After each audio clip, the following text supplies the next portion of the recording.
2, 3.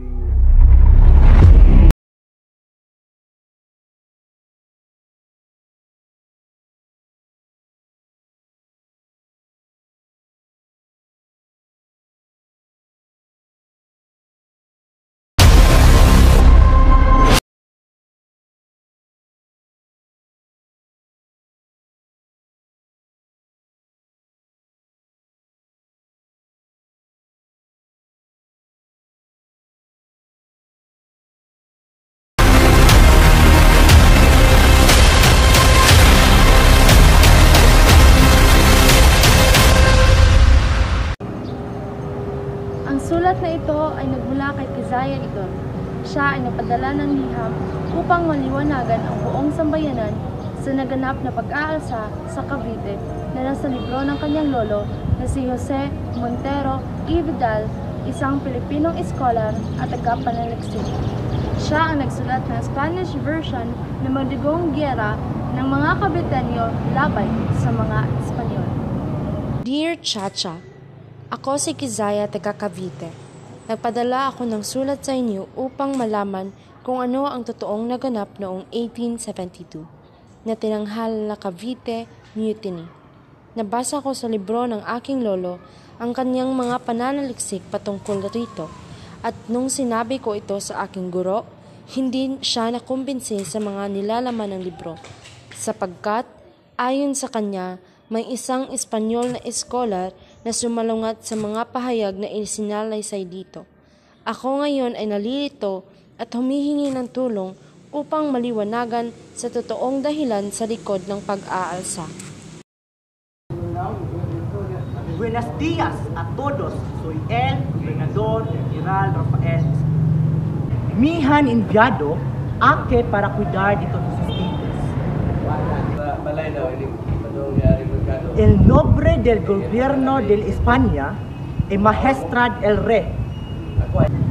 Mi amigos filipinos, el año tener políticas diferentes de la todo.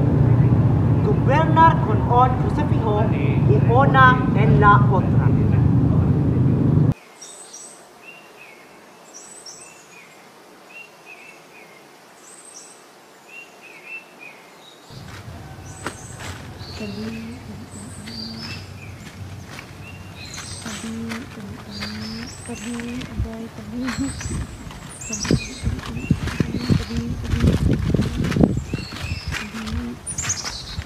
Ano ba itong kailan natin? Halos buong linggo na tayo nagtatabas ng bato at kulang pa rin yung binibigyan ng sweldo sa atin. Oo nga, halos hindi ko na nga matustusan ng pagkain ng aking mga anak. Lalo't lalo na may sakit ang aking bunsong anak.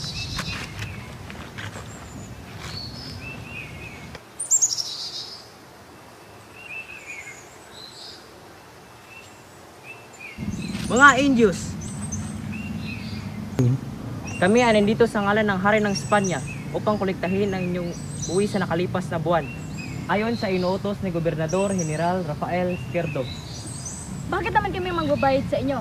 Kami kaya ang nagpapakahirap maghanap buhay dito. Hindi nyo kami pagmamayari, kaya wala kayong karapatan upang diktahan kami.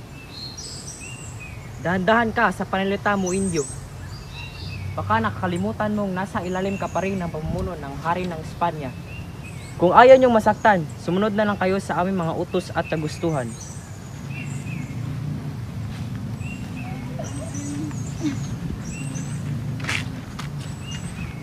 Ano ba naman yan? Ang liit-liit na nga lang ng sahod natin, tapos pagbabayarin pa tayo ng tributo, ni hindi nga tayo sa klaw nito noon. Bahagya ko na nga lang mapagkasya ang mga gastusin sa bahay, tapos paano na to ngayon? Paunti na paunti ang naiuwi ko para sa aking mga pamilya. Hindi rin iyan kaibigan. Tinanggal rin nila ang ating karapatang lumiban ng ilang araw mula sa ating pagtatrabaho, kaya't hindi ko malaga ng aking anak na may sakit. Dagdag pa nito ipulong serbisyo na pinapataw ng ating gobyerno o sa pilitang paggawa sa ating Pilipino. Hindi na ito tama.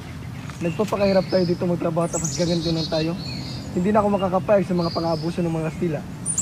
Aking mga kasama, umalsa tayo laban sa kanila. Tama! Tama! Ano ang plano? Kung gayon, bukas, pagsapit ng dilim, mag-aalsa tayo. Doon, sugod tayo laban sa mga Espanyol. Ano?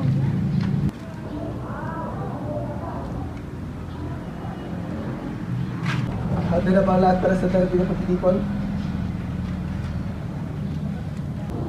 Handa na po lahat, Kapitan. Yang sulat para kay Padre Zamora, napadala na ba? Napadala na po, ngunit wala pang tugon. Kung gayon man, hintayin na lang muna natin. Salamat sa inyong pagdalo. Alam kong lahat tayo ay nais makawala sa mapangaping Espanyol. Lalaban tayo para sa ating kalayaan, lalong-lalo na sa ating mga karapatan. Bukas na bukas, magiging akin na rin ang kalayaan. Tama, para sa ating kalayaan. Kalayaan! Kalayaan!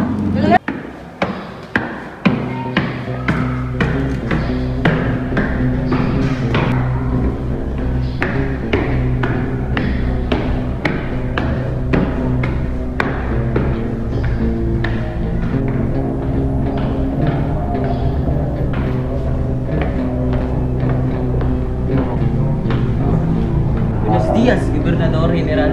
May dumating na sulat para sa iyo. Ano ba yan? Akin na!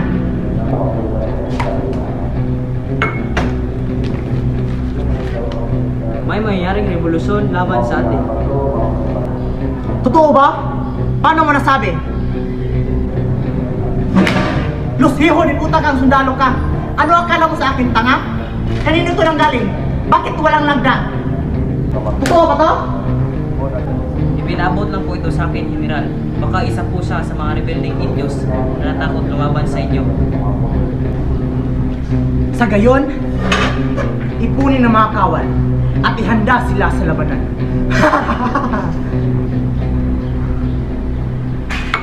Akala nila siguro mapapatumba nila ang ating gobyerno at magkaroon ng oposisyon at magiging opisyalis. Ang kanilang inaasam na kalayaan ay hanggang sa kanilang mga panaginip lamang. Pwes, makikita nila kung sino at gaano kalakas ang kanilang kinakalaban. Masunod po, General.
Mabuti na lang at napaghandaan natin sila.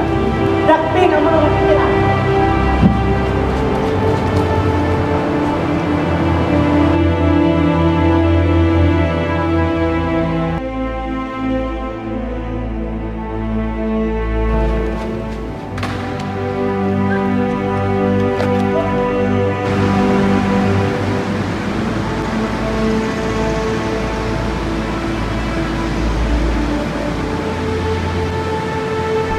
Kalat ka rin ang pare.